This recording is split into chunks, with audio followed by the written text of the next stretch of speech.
زندہ قومیں اپنے ماضی اور تاریخ کو کبھی نہیں بھولتی۔ 75 سال گزرنے کے باوجود تقسیم کے لگے زخم آج تک نہیں بھرے۔ دیش کے دونوں پار کے لوگ آج بھی اپنی باقیات کو یاد کر کے پریشان ہیں۔ السلام علیکم سامعین، میں ہوں آپ کا دوست امجد حسین۔ آج کی ویڈیو میں ہم یہ بات ڈسکس کریں گے کہ کیسے مسلم اکثریتی آبادی والا ضلع آخری وقت میں نقشے کی لائنیں بدل کر انڈیا کے حوالے کر دیا گیا۔ جیوگرافیکل پوزیشن کی وجہ سے یہ ضلع انڈیا کے لیے زندگی اور موت کا مسئلہ آخر کیوں تھا؟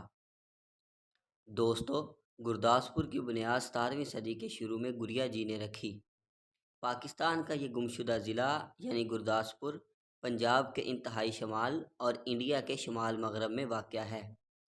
اس ضلع کی سرحدیں ناروال، امرتسر، کشمیر کے ضلع کٹھوا، ہوشیارپور اور ہماچل پردیش کے ضلع کانگڑا اور چھمبا سے ملتی ہیں۔ پنجاب کی تقسیم سے قبل اس ضلع کی 4 تحصیلیں تھیں: گرداسپور، پٹھان کوٹ، بٹالہ اور شکر گڑھ۔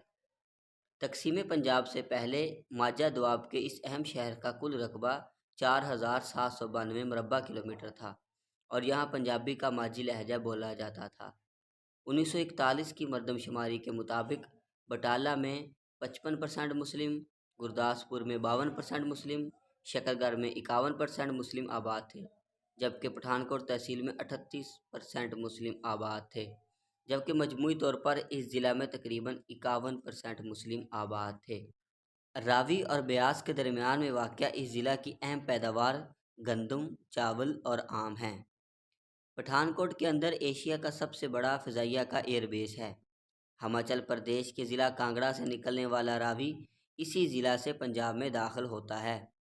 اس ضلع کی تحصیل بٹالہ زرعی مشینری بنانے میں اپنی مثال آپ ہے، جبکہ تاریوال کی لوئیاں پورے پنجاب میں مشہور ہیں۔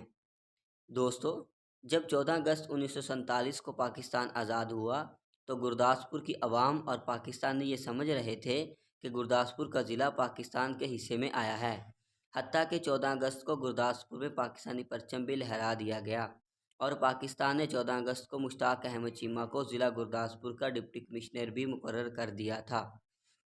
لیکن جب 17 اگست کو ریڈ کلف ایوارڈ شائع ہوا تو پاکستانی اور گرداسپور کے مسلمان یہ دیکھ کر حیران رہ گئے کہ سوائے تحصیل شکر گڑھ کے کیسے سازش کے ذریعے یہ ضلع انڈیا کو دے دیا گیا، یعنی تحصیل شکر گڑھ کا 1272 مربع کلومیٹر کا رقبہ صرف پاکستان کو دیا گیا اور باقی 3520 مربع کلومیٹر کا رقبہ انڈیا کو دے دیا گیا۔ دوستو، مشتاق احمد چیمہ 3 دن تک ڈپٹی کمشنر رہنے کے بعد واپس پاکستان لوٹ آئے۔ ریڈ کلف ایوارڈ میں اس قدر بے ضابطگیاں ہوئیں کہ لوگوں کو خبر ہی نہیں کہ ہم غیر ملک کی سرحد میں بیٹھے ہیں۔ دوستو، اب آتے ہیں ان وجوہات کی طرف جن کی وجہ سے یہ ضلع انڈیا کے لیے کیوں اہم تھا اور اس کو انڈیا کو کیوں دیا گیا۔ دوستو، کانگریس اور دوسری انڈین تنظیموں نے گرداسپور کو بھارت کو دینے کے لیے مندرجہ ذیل 6 دلائل لارڈ ماؤنٹ بیٹن اور سرحدی کمیشن کے سامنے پیش کیے۔ نمبر 1، ریاست کشمیر بھارت کے لیے قابل رسائی ہو جائے گی تاکہ اس کے حکمران بھارتی یونین کے ساتھ الحاق کر سکیں۔ دوستو، زمینی راستے کے ذریعے کشمیر تک پہنچنے کے 4 راستے ہیں، ایک گجرات، دوسرا سیالکوٹ، تیسرا راولپنڈی اور چوتھا گرداسپور۔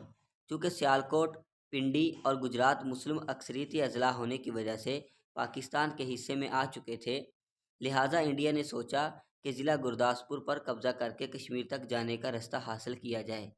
ہماچل پردیش کے ذریعے اگر کشمیر آیا جائے تو وہ علاقہ برف پوش پہاڑوں سے ڈھکا ہوا ہے، جس سے کشمیر میں داخلہ انتہائی مشکل ہے۔ دوستو، 1948 میں پاک بھارت ہونے والی جنگ میں اسی ضلع کے ذریعے کشمیر میں سامان اور رسد پہنچایا گیا تھا۔ نمبر 2، تحصیل پٹھان کوٹ ہوشیارپور اور کانگڑا کے ساتھ ایک ریلوے لائن سے منسلک تھا۔ نمبر 3، بٹالہ اور گرداسپور کی تحصیلیں سکھوں کے مقدس شہر امرتسر کے لیے ایک بفر فراہم کریں گی۔ اگر گرداسپور پاکستان کو دے دیا جاتا تو امرتسر 3 طرف سے پاکستان میں گر جاتا۔ اس بات کو انڈیا اور خصوصاً پنجاب کے لوگ ایک خطرہ سمجھتے تھے۔ نمبر 4، اگر دریائے راوی کے مشرقی علاقے کو ایک بلاک تصور کیا جائے تو یہ تھوڑا غیر مسلم اکثریتی علاقہ ہوگا۔ یہ بلاک ضلع امرتسر اور تحصیل شکر گڑھ کو چھوڑ کر ضلع گرداسپور پر مشتمل ہوگا۔ نمبر 5، اس طرح سے سکھ آبادی کی اکثریت یعنی اس علاقے کی 58% آبادی مشرقی پنجاب میں شامل ہو جائے گی۔ لہندے پنجاب یعنی مغربی پنجاب میں زمین کے بڑے علاقے کو کھو دینے کے بعد سکھ آبادی کو پرسکون کرنے میں یہ ضلع مدد دے گا۔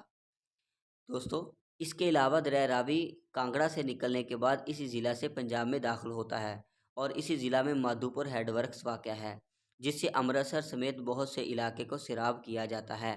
اس ہیڈ ورکس کی انڈین پنجاب کے لیے خاصی ضرورت سمجھی جاتی تھی۔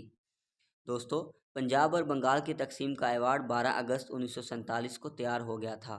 اس وقت ضلع گرداسپور، فیروزپور اور زیرہ کے مسلم اکثریتی علاقے پاکستان میں شامل تھے۔ کچھ واقعاتی ثبوت بتاتے ہیں کہ نہرو اور پٹیل کو خفیہ طور پر لارڈ ماؤنٹ بیٹن یا ریڈ کلف کے بھارتی ہندو اسسٹنٹ سیکرٹری کی جانب سے پنجاب کے اس نقشے کے بارے میں آگاہ کر دیا گیا تھا۔ اس کے بعد گاندھی اور نہرو نے اپنے ذاتی اثر و رسوخ اور ماؤنٹ بیٹن سے قربت کی وجہ سے اس نقشے کی لکیریں بدلنے کے لیے ریڈ کلف پر دباؤ ڈالنے کا کہا۔ 15 اگست کی رات لارڈ ماؤنٹ بیٹن نے ریڈ کلف کو کھانے پر بلایا۔ دعوت میں وائسرائے نے ریڈ کلف پر شدید دباؤ ڈالا کہ وہ باؤنڈری کمیشن کی رپورٹیں تبدیل کرے۔ ریڈ کلف کے سیکرٹری بتاتے ہیں کہ اس رات جب ریڈ کلف واپس آئے تو وہ بہت پریشان تھے اور کسی سے کوئی بات نہ کی اور صبح نقشے کی لائنیں بدل دی گئیں۔ یوں ایک لمحے میں لائنیں بدل کر ہزاروں لوگوں کی قسمت کو بھی بدل دیا گیا۔ دوستو، سب سے خطرناک چیز وقت کی کمی تھی۔ اچانک پتہ چلا کہ لاکھوں لوگ بارڈر کے پار علاقۂ غیر میں بیٹھے ہیں۔ لا اینڈ آرڈر کو برقرار رکھنے والی فورسز جا چکی تھیں۔ غلط سائڈ پہ بیٹھے لاکھوں بے یار و مددگار مسلمان ان لوگوں کا آسانی سے شکار بن گئے جو وارث شاہ، بلے شاہ اور بابا نانک کی دھرتی کو خون میں نہلانے کے لیے تلے ہوئے تھے۔ دوستو، لارڈ ماؤنٹ بیٹن ساری زندگی یہ دعویٰ کرتے رہے کہ انہوں نے کبھی بھی ریڈ کلف کے کام میں دخل نہیں دیا، لیکن ان کا یہ دعویٰ جھوٹا تھا۔ ان کی مداخلت کا پردہ اس خط نے چاک کیا جو ماؤنٹ بیٹن نے اپریل 1948 میں اپنے چیف آف سٹاف لارڈ اسمے کو اس ہدایت کے ساتھ لکھا تھا کہ وہ پڑھنے کے بعد اس خط کو جلا دے، لیکن کسی طریقے سے وہ خط جلنے سے بچ گیا۔ اس خط کا ذکر انڈین سمر میں بھی کیا گیا ہے۔ اس خط میں ماؤنٹ بیٹن اشارہ کرتے ہیں کہ میں نے ریڈ کلف کو گرداسپور کے بارے میں نقشے میں تبدیلی کی ہدایت کی تھی اور اس کے بدلے میں پاکستان کو بنگال میں رائے دینے کے لیے کہا تھا۔ دوستو، واضح رہے، صوبہ بنگال میں چٹاگانگ ہلز میں صرف 2% مسلم آباد تھے، پھر بھی وہ پہاڑی سلسلہ پاکستان کو دے دیا گیا۔ آخر کیوں؟ تاریخ دان کہتے ہیں کہ اگر یوں کہا جائے کہ گرداسپور دے کر چٹاگانگ ہلز ملے ہیں تو شاید غلط نہ ہوگا۔ امید کرتے ہیں کہ آپ کو ہماری یہ کاوش ضرور پسند آئی ہوگی۔ اس پوری معلومات کے بارے میں آپ کی کیا رائے ہے؟ کمنٹ سیکشن میں ضرور بتائیے گا۔